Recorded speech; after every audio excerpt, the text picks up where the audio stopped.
Preston Dodson arrived at Campbell in the fall semester of 2007 and has never left the creek. A three-sport standout at Camden County High School in the northeastern corner of the state, Preston came to Buies Creek as a walk-on basketball player, earned a scholarship, graduated, then played football for a season. He finished grad school, started working in the financial aid office, got married, and now serves as director of financial aid at his alma mater.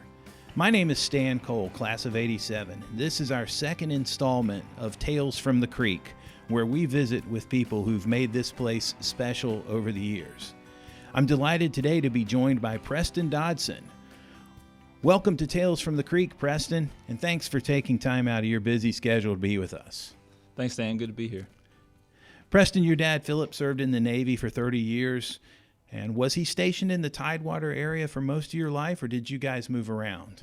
Yeah, so we were fortunate enough growing from elementary school to high school. We stayed in the same area, Camden County, North Carolina. I grew up in a little city of South Mills in Camden, and I was born in Burlington, North Carolina, actually, but at a very young age moved out there, and we were fortunate enough to stay there for quite a while until I moved out and came to Campbell. Sure. I've traveled all over this state for business or pleasure, but I've never been to South Mills, North Carolina. What was South Mills like? About what size of a town? What would you compare it to around here? I would compare South Mills to Buies Creek, North Carolina. Take out the university. Take out Campbell University, very small, no stoplights, one or two gas stations in South Mills with a little supermarket. So very, very small area, rural, farms, trees, swamps, all fun stuff. So when you were a kid, did you just, in summertime or when you didn't have school to go to or after school, were you just on your bike and gone or out doing stuff or playing or with your friends, or what was it like? Oh, yeah. As a kid on the bikes, we grew up in a neighborhood called Pine Ridge there in South Mills, and had two streets in the neighborhood. And we would get there on our bicycles, ride up and down the street, play street hockey, hide and seek. We played all kinds of stuff as kids. We're up in the summer times. It was getting up early in the mornings outside until Mom or Daddy called us in for dinner that night. So that was some of the fondest memories of my life. So you basically knew everybody in your community pretty much, right? Yep, absolutely. Wow. So coming from a place like South Mills to Buies Creek, there's some folks that come here from large cities, from huge metropolitan areas. This was not a stretch for you, was it? No, very easy transition for me, and it's probably one of the reasons why I chose to come to Campbell in the end of the day.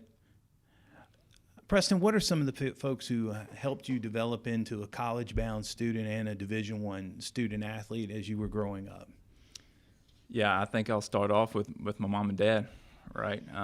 Dad was always driving me to be the best that I can be. Hard work pays off, all that good stuff, military teachings. Mom was always there for me, supported me, take me to practice in the mornings, practice in the evenings, travel ball on the weekends. She was always there. And then high school coaches as well, primarily Coach Mark Harnley. He was my basketball coach at Camden High School all 4 years. And he was there at 7 in the morning before school starts to put us through workouts, stayed after for practice in the afternoons, put us through our team practice, really instilled confidence in me that I can participate and be a contributing player on a Division I team. So Mark Harnley did a lot for me, and I think he's probably one of the best coaches, high school basketball coaches in the state of North Carolina. Preston, when did you first learn about Campbell, and what was your first exposure to the university here? Yeah, I think it was the summer after my junior year. I think Coach Harnley actually told us we were going to a team camp at Campbell University, a basketball team camp. Never heard of Campbell before then, so we show up. I think we were staying in Saul's dorm for the basketball camp, from what I remember. And one of the most memories I have is kind of coming out of there and walking down to the gas station, the short stop down the road, and going to get some snacks or something after the camp. So that was my first exposure to Campbell University, is at a basketball camp here. So what are you thinking?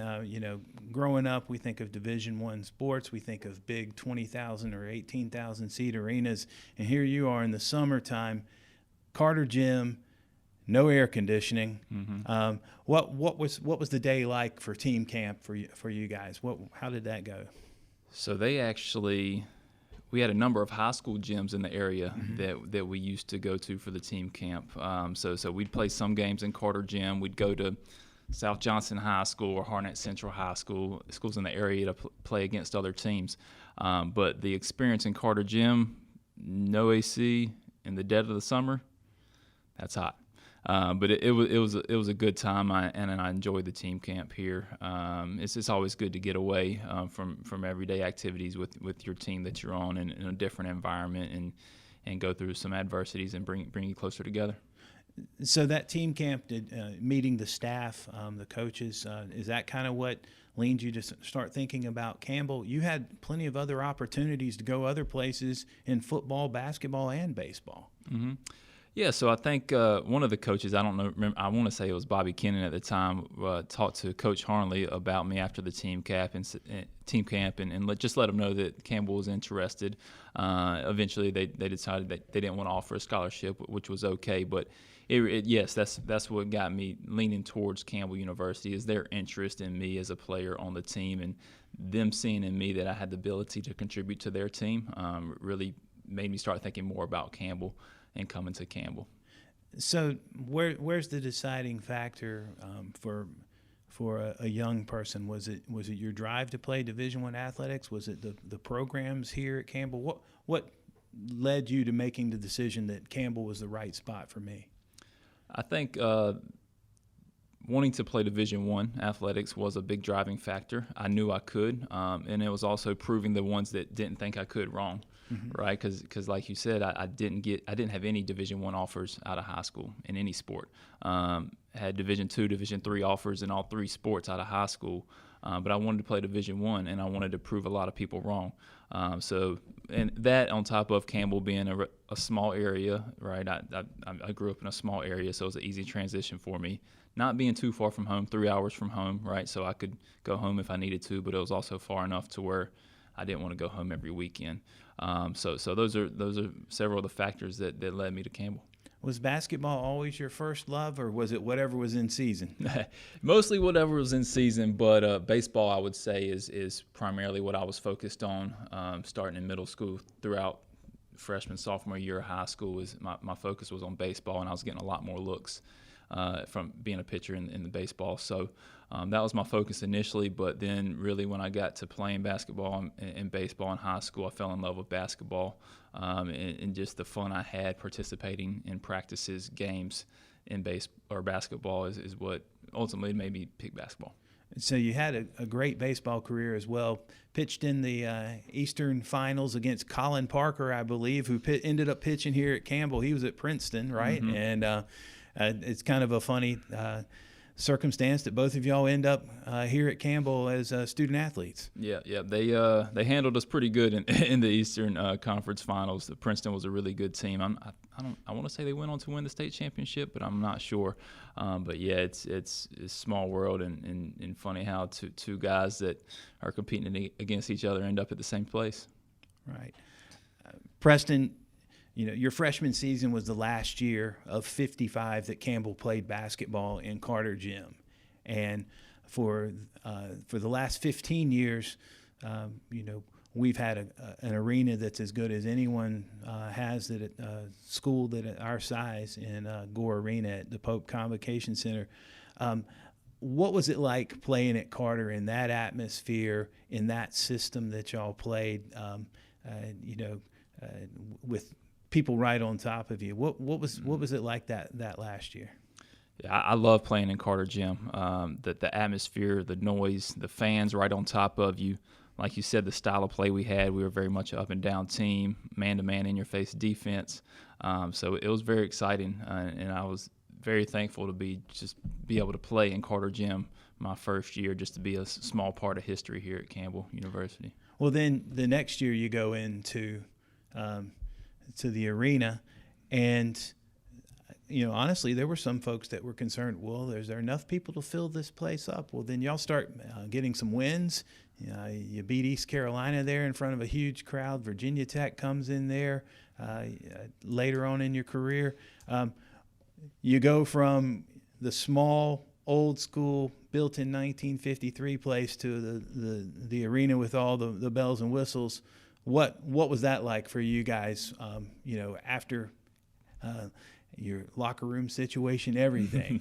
Tell me a little bit about how that made y'all feel when you stepped on the floor the first time there. Yeah, it was like a kid on Christmas, right? It was awesome. Big adjustment. It was definitely a big adjustment for everybody. Different backgrounds behind the rims, behind the goals. So a little bit of adjustment there. Like you said, locker rooms. I can remember one time in Carter Gym, we go into the locker room one morning for practice, and there's like an inch or two of water on the floor in the locker room over there in Carter Gym, just because it's an old facility. I think some rain hard overnight and water in there. But then transition over to Gore, and we have the beautiful lounge area for the team and big screen TV on the wall. We can sit in there on the couches, watch some TV before practice, and then you go back and you got everybody's got their own locker, name tag on it, all that good stuff. So it was a big transition, awesome for me and all the other guys as well to kind of just be in that environment. Like you said, one of the best facilities in the Atlantic Sun then, but the Big South present. How much do you think now? I mean, this is 15 years later. How much do facilities matter? And in what ways do they matter? Just university-wide and in athletically-wide in recruitment and attracting students. Yeah, I think they play a huge part. I really do. And Carter Gym had his advantages, but also had his disadvantages as well. Bringing a recruit to campus, you show them Carter versus you show them Gore Arena now, right? You can just imagine from a younger kid's perspective or a young adult's perspective what they're thinking in their head. So I think it means a world of difference in recruiting, also for fan experience as well. Like I said, Carter has its advantages in that aspect as well, but a fan coming to the game in Gore is a really great experience. Not a bad seat in the house. Still a really good environment. Still gets loud. Still feel like you're right there on top of the game and watching good quality Division I athletics at the same time. Preston, our campus has transformed over the last 15 years. I'm wondering if it had something to do with the fact that you got here and then people said, well, we got to up our A game. But the curb appeal of this campus, as I've heard people term it in the past, has been amazing. Your office and financial aid is located in one of the newer buildings on campus, and and the folks who've not been here over the last 15 or 20 years, frankly, would not recognize it. What's it been like to attend and then work at a place that's been so vibrant in its growth? It's been an overwhelming experience, really. Attending as a student here, I never thought I would be still at Campbell University as an employee of the university. Never. But I've enjoyed the whole time here. And like you said, it's changed so much. I frequently try to bring some of my friends back to campus that haven't been here in a while just so they can see the place. And when they do come back, they're in awe of the changes there's been a couple dorms torn down since our time here. 2 or 3 new dorms built. Like you said, my office is one of the newer buildings here on campus, right beside 100,000 square foot plus student union here on campus. So it's amazing to see the transition from 2007 to now. Let's circle back to your playing career. The Campbells played a tough non-conference and a really great conference schedule. The Atlantic Sun, of course, the movement, the shift in the league, teams were in and out. UCF was in and out. Belmont was in and out. Lipscomb was in and out. What are some of the games that stick out in your mind and in your memory of your time that you played here, Preston? So some of the non-conference games, you've already hit on them a little bit. Virginia Tech, when they came down here to Bowie's Creek, I think it was a whiteout game. So every fan in the stand had white shirts on.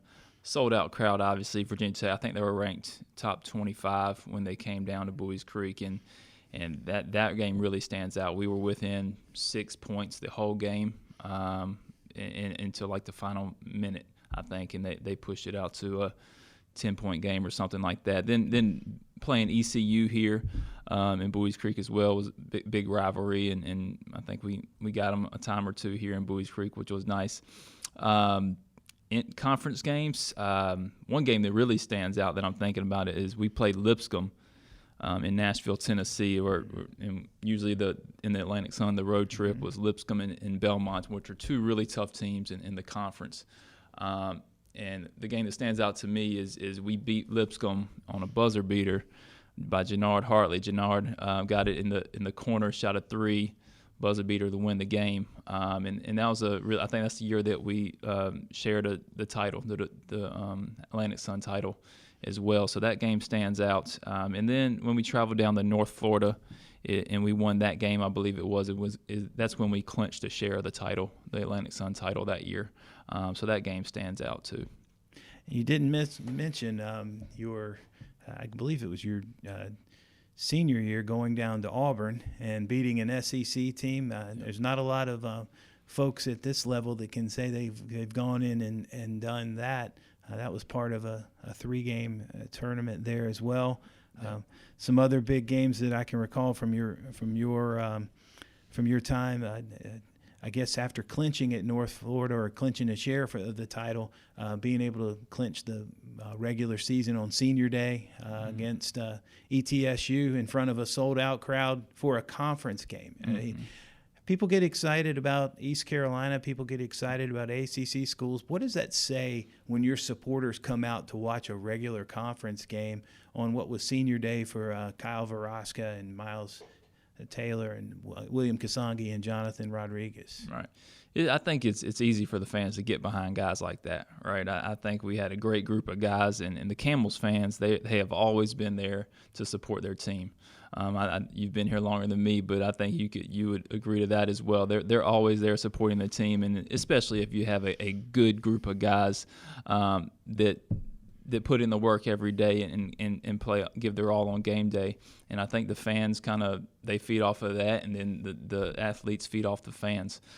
So that, there's so many other games that we could probably sit here and talk about for another 30 minutes that were huge and fun during my time. But that ETSU game at home that year, I mean, we were full court pressing all game too. So that was just some fun basketball to watch. We talk about game night, the game experience. That's really a small part of being a student athlete. When Campbell competed in the Atlantic Sun and had to go to play, at one point in time, had to play games in Louisiana, Alabama, South Florida.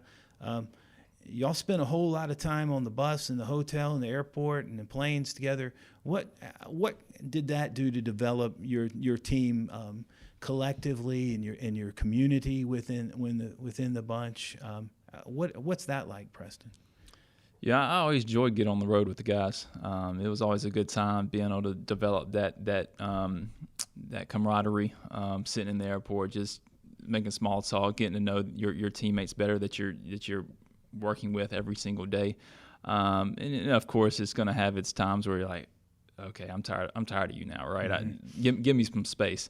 But I enjoyed that. But not only the teammates, the others, the staff that were able to come along on the trips. I remember Oliver coming along with us on a lot of trips on the bus, and me and Oliver have developed a relationship and have stayed in communication since I played there. So those are important to me, and I know that they were important to the guys as well. Sure. What any things stand out in your mind as far as hijinks or just fun things that happened over? Any stories that you can think of that come to mind? Yeah, I think one that comes to mind right now. We were on the road in Nashville, Tennessee, playing Belmont and Lipscomb again, and on these road trips we would go for 4 days. I think we would leave on either a Thursday morning or a Wednesday night, depending on where we're going, and we would stay Thursday through Sunday because we would play our other game on Saturday. And kids being kids, 18 to 21-year-old kids out on the road, kind of have some downtime in between practice and games. I think it was me, Matt Gwynn, and Cole Dewey. We were in the Embassy Suites in Nashville, Tennessee, and we got a little bored, I guess, and I don't know who made the paper airplane. It was either Matt or Cole. I didn't make it. I wasn't good at it. But one of them made a paper airplane. We went up to the very top floor, took the elevator up to the top floor. I don't know, it was 20, 30 floors in the hotel. through this paper airplane. It was in the center of the hotel was. It was very high, and all the rooms, it was kind of like a circular hotel. So the rooms wrapped around the center, right? So through this paper airplane, and it was going in a perfect circular motion down all the way through to the lobby, right? And us three, we jump on the elevator, push the first floor, try to follow this airplane down. And it was going. And then one of the coaching members, they were sitting on like the second or third floor in some area. And the paper airplane, I remember it landed right there beside one of the coaches. And I never forget, we didn't make it known that we threw that paper airplane, but that's something that stood out during my time on the road. So you heard it here first, everyone. This is how wild it gets on Campbell basketball road trips, making paper airplanes. Cole Dewey, of course. A guy that you shared a career with, y'all were here at the same time. Has gone on to quite a successful coaching career. Now a Division I assistant coach at Texas A&M Corpus Christi. Did you see that coming with Cole? Did you see him wanting to get into coaching and being as successful as he had at so many different levels? Oh yeah, you could see it from freshman year here, right? His dad was a very distinguished coach at South Johnson High School down the road here, so I knew he had it in him, and I knew he was going to do extremely well in the coaching field. He's definitely a player's coach. Players love to play for him. He's tremendous at building relationships with those players. So it's no surprise to me that he has moved up so quickly in the coaching ranks, starting out in JUCO and now as assistant at a Division I school that made the NCAA championship tournament last year and in their first year there at Corpus Christi. So expecting big things from him and for this year and moving forward. Who are some of the other guys that you stay in touch with? You mentioned bringing former classmates back and having them see the changes and stuff. Who are some of the other guys that you're in touch with regularly? Regularly, I would say Jonathan Perry is one of the primary ones. I still keep in touch with Anthony Horton, Kyle Veraska, Jannard Hartley, Andrew Ryan, just to name a few. I'm sure I'm missing some, but Jonathan Perry is primarily the one other than Cole that I communicate with pretty much on a weekly basis. He's doing really well. Still lives in the Durham area, growing family there, but he's doing really well. In addition to earning a starting role in the basketball team and spending so much time working on your game, you're also an all-academic performer. How did you manage your time to be able to stay on top of things basketball-wise and also, honor student in business administration? Yeah, time management really, and the good support system, right? Had a lot of good support here during my time at Campbell from the academic side, so that's very important. And they placed the emphasis on academics first here as well. So I remember one time we were on the road down at Mercer, down in Georgia, and I think it was about either 5 to 6 hours, 8 hours, something like that drive. So we flew down there, but we had a game one night. The next day, I had to make a quantitative methods class, or they were gonna fail me because I had missed too many because of participating in games. So Campbell put me on a van right after the game. Had to drive back to campus that night, and the rest of the team stayed down there. But we drove back that night so I could make it to class that next morning. So good times. Preston, is that time management skills? Is that something that you came with? You mentioned growing up and your mom and dad's support. Did they instill that in you growing up, or is that something you kind of developed while you were here? I think, yeah, it was definitely instilled growing up, but it also it's kind of a learn as you go when you get to college, right? Sure. Being on your own for the first time, you're going to have to learn to get things done, or you're just going to fall behind. And so I think a little bit of that was definitely instilled in me during my time, because I was an athlete in high school as well. So and you mentioned I played all 3 sports in high school, so we had homework in high school too, right? So being able to get my homework done and participate in athletics go hand in hand, because if you don't do the homework, don't get the grades, you can't participate in the athletics. So it was an easy decision for me to manage my time in order to get that done. So being on the team was the carrot that dangled in front of you to make you study on the bus when you were making those long trips and playing Eastern North Carolina 1A football, basketball, and baseball. Oh, yeah, long trips for sure. So during your time at Campbell, the university brought back its football program. Yep. When did you maybe start thinking about the fact that you might want to play some football? Gosh, I really wasn't interested in playing football at the next level until my senior year in high school. And I went to my football coach and I said, hey, I'm kind of entertaining the option of going to play some football. And he reached out to some coaches for me, and some coaches came in and took a look, and some smaller schools offered me some spots on the team. But then I was like, basketball's it. That's what I want to do. So get to Campbell, fast forward 4 years, my senior year, playing basketball, I fractured my eye. Right, I took an elbow to the eye, and it had to get 8 screws and a plate put in. And I had the option. I could redshirt my senior year and play another year, or I could just sit out for, I think it was a month. They wanted me to sit out, wear a face mask, and continue to play. I wanted to finish with the guys I came in with, so ultimately I decided to sit out for a month and play. So then I was thinking, what I want to do when I graduate. I didn't have a job lined up. I was unsure what I wanted to do. I was like, I'll go back to grad school. And then I think I met a couple guys on the football team, and started thinking about football. I was like, it'd be cool to see if I can go out and try to play football for a year. I would enjoy it. But I only wanted to go if I was going to play. I didn't want to go out there and participate and not have the opportunity to play. So met with Coach Steele, Dale Steele, who was the coach there, and said, hey, I'm interested, but I'm not interested if I don't have the opportunity to play. So he told me he would give me a fair shot, and once he told me that, he told me to come out there and watch practice, see if he thought I could compete. And that's when I really, really started thinking about it and making that transition from basketball to football. And folks, this is a guy who didn't just participate. This is a guy who competed. 117 career games played in basketball. That's still in the top 10 on the Campbell record books. Then he goes on to football, and he leads the team in receptions, yards, and TD catches his one season there. What was the progression like? You finish college basketball mid-March, your senior year. Spring football season, did you just roll right into that? What was that spring like? And you're trying to get ready to graduate. Yeah, it was a lot, but it was fun. So it kind of, like I said earlier, it started. Coach Steele let me come out there and just watch a few practices to see if I was interested. Right, I went out there, checked it out. I was like, yeah, I can play out here.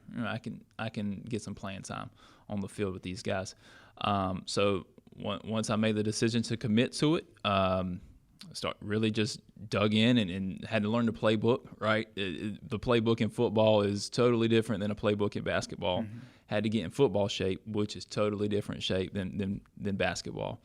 And I wouldn't have been able to be as successful as I was without the support of the guys that were already there, right? There was many different Paul Constantine, Harrison Jordan, Carl Blaine, and Murph. They really stand out to me. Those 4 guys, they were the 4 primary. And Chad McMichael was there as well. Johnny Rogers, got all that receiving core. I'm sure I'm missing some, but those are the ones that Nate Landy. Those all stand out. They helped me learn the playbook as quickly as I could in order to help the team. So it was a huge transition for me, and without the support of all those guys, I wouldn't have been able to do it. Playing in the Pioneer Football League, where there weren't a whole lot of 6'5", 230-pound wideouts or slot receivers running at little 5'9" cornerbacks, and you had a pretty good guy throwing the ball to you as well, Braden Smith, who started off his career at SMU, and he was the son of a high school football coach in Texas. How quickly did you guys develop a rapport? Obviously, he targeted you plenty of times if you led the team in receptions. Yeah, we had to develop that rapport really, really quickly. Like I said, it was a jumping in the fire and figuring out a lot of it. It was originally they wanted me to play tight end, but then you can't learn the pass block and all the pass blocks, run block schemes, and the pass routes in 1 year or 1 summer, right? So there's a focus on slot receiver, and that's what you'll do. And I was here throughout the summer, right? Because I was working in the accounting office at the time, and getting out there and working with Braden and the other receivers during the summer was very beneficial for me, as far as sharpening my route running skills and learning the playbook, just in general over the summer was a tremendous help. How did you become involved with the business office, and then you moved into the financial aid office? Where did you start there? You mentioned you never thought you'd still be here. Yeah. I recall when I graduated in 1987, I was never going to come back. I was never going to go into the job that I ended up doing 2 years later. How did you get your start and become interested in that area? Yes, so I was doing the MBA program, Master's Business Administration, participating on the football team, and I needed some money. I needed to pay the bills. So I was fortunate enough to get a student worker job in the accounting office in the same building we're sitting in right now. So I was a student worker initially, and then I transitioned to a graduate assistant role. I was working very closely with the Federal Perkins loan here in the office. Did this for about a year and a half, 2 years. And then the financial aid office, they had an open position. It would be working with the athletes here on campus. So that's cool. That keeps me involved with athletics here at the university. I know a lot of the people in the athletic programs here. It's a full-time job. At that time, it was going to be a full-time job. I didn't know what else I wanted to do. I was like, let's go for it. Let's do it. And so worked in the accounting office for a couple years, then transitioned over to the financial aid office, where I've been ever since. You played for Robbie Lang and Dale Steele, kind of a couple of old school coaches. Coach Lang went to Vanderbilt initially to play 2 sports, and Coach Steele had been coaching football for years and years. What were some of the things you learned from those guys and their staffs? Yeah, so Robbie Lang, the basketball coach here, he taught me a lot. Right, he didn't put up with no crap. He was a straight shooter. Told it like it was. Expected a lot out of you, and if you didn't live up to his standards or do what was requested, he would let you know about it. But it was all in for good reasons, right? He just wanted you to be better, be a better athlete, be a better person, be a better human being. Much of the same with Coach Dale Steele and his staff, right? I only had a year with them, but I had a lot of the same feelings towards his staff. Sure. And then you come in as a student worker, and then a graduate assistant, and an entry-level full-time worker. Who are some of the folks who kind of shepherd you along the way and helped show you the ropes across campus? Yeah. So shout out to Al Hardison here. He's still working here at Campbell in the accounting office, and he was actually my first direct supervisor here in the accounting office. So that was Al Hardison, and still work closely with Al to this day, and I appreciate him giving me the opportunity to start in that role, because without that, no telling where I would be at. But Kelly Earnhardt as well. I worked really closely with her in the accounting office in my first couple years, and she taught me a tremendous amount with just Excel, right? She was an Excel guru, so she did a lot with Excel, and she taught me a lot of stuff that I still use to this day. Sure. What in the financial aid office, what's the best part of your job? Everybody knows that people come in, they apply for school, they got to pay for it somehow. What's the best part of what you do now as director of financial aid here at Campbell? Yeah, I guess it would just be the seeing the students' dreams come true, right? A lot of the students may not have the means to come to Campbell University, but being able to put the best financial aid package that we're able to do for a student, and seeing the look on their face, or their mom or dad's face, or grandma and granddad's face, that they can actually attend the university, and it'll be not as costly as maybe they would have imagined it when they see the initial price tag of the university.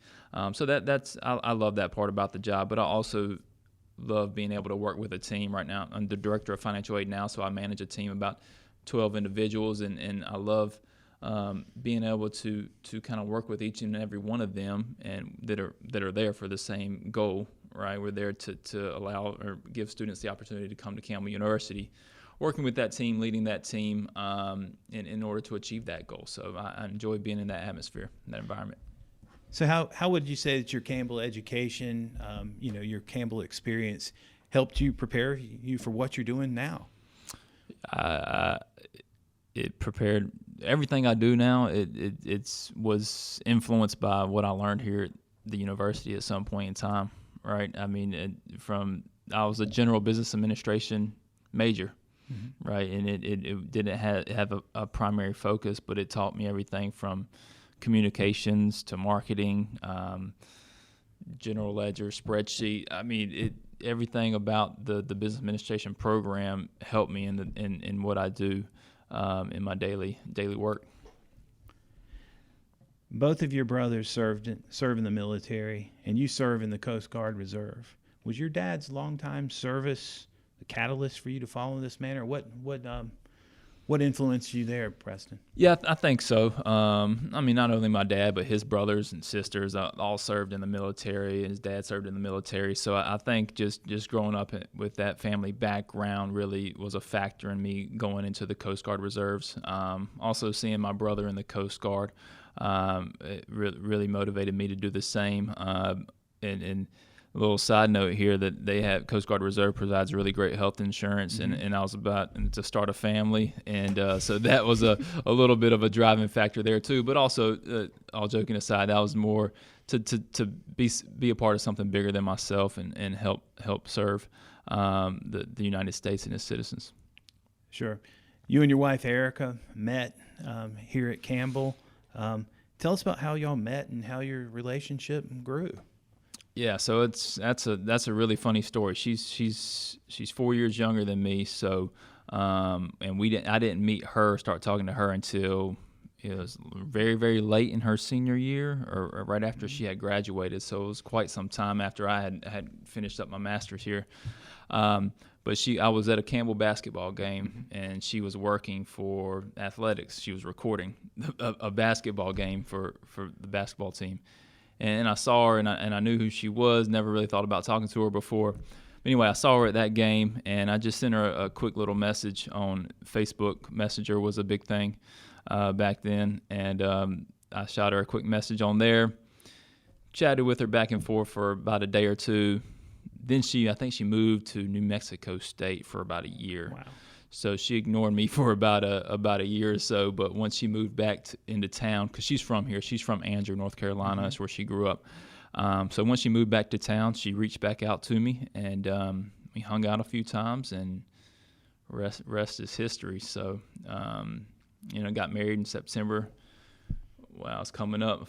5-year anniversary is coming up, September 2017. So, and so 5 years and 3 kids later, here we are. Wow. 4, 2, and 5 months. Yes. Now, Erica was a student athlete as well, and so we've already talked about time management.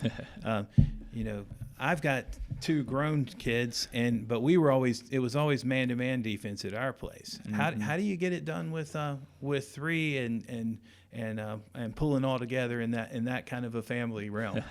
I'm gonna have to call in Erica on this one, because she's at home with them every day when I'm working. She does a tremendous job raising all 3 of them, and thankfully she has a really good support system here, with her family being 10 minutes down the road from where we live. So she does a tremendous job with all 3 kids. But I know about when 5 o'clock rolls around and it's time for me to go home, she's ready for me to get home for some backup.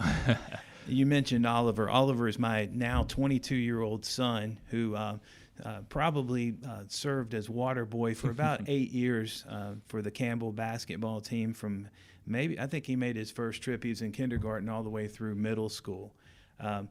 I can remember my wife, Claudia, who at the time when Oliver was very young, there was sometimes where she would say, would hold him out and say, here, when he was a toddler. It's your turn. Yeah, and those are some good days. But it's great. You've been exercising your brain. You've been trying to figure out problems and come with solutions that at work all day, but it's a different thing when you get home, right? Yeah, it's does the baby need his diaper changed now, or does the 4-year-old need something to eat real quick before she gets ill as a hornet? It's a lot of things, but I enjoy it. I've always wanted to. From when I have 2 younger siblings. That one's a sophomore in high school now, and the other one's 21 years old. So I always grew up as an older brother with younger siblings, and I always wanted a big family myself. So it's a blessing, and we're fortunate enough to be able to have 3 healthy little kids, 2 girls and a boy. And when I get to go home and spend time with them, I enjoy it so much. Now, are they still a little to come out, or a little young to come out and enjoy a game yet? Have you tried that yet? So we tried it last year before the 3rd one came along.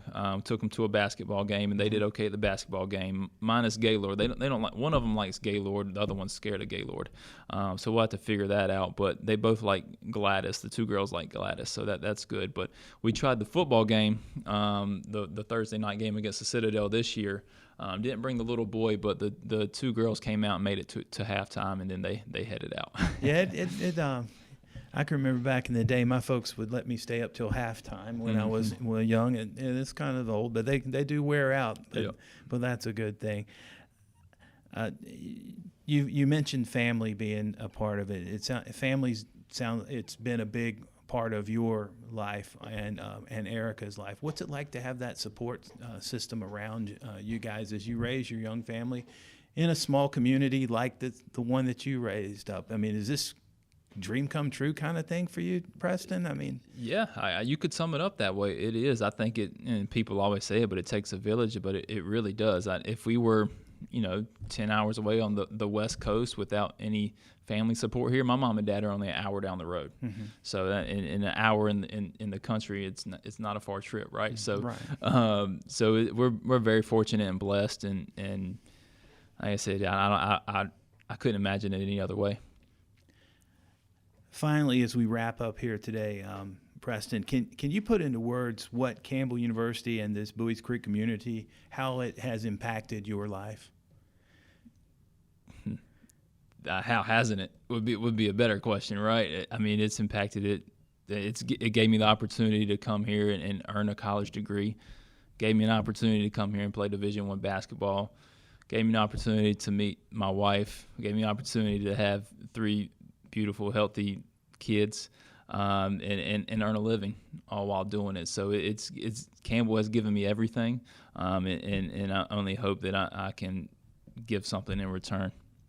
Folks, that's Preston Dodson. He's the Director of Financial Aid now, former Campbell basketball and football standout, and Camden, North County, North Carolina, South Mills, North Carolina, a town he calls just like compares to Buies Creek. And he is today's subject in Tales from the Creek. Thanks, Preston, for your time. We really appreciate it, and thanks for joining us. Thanks, Dan.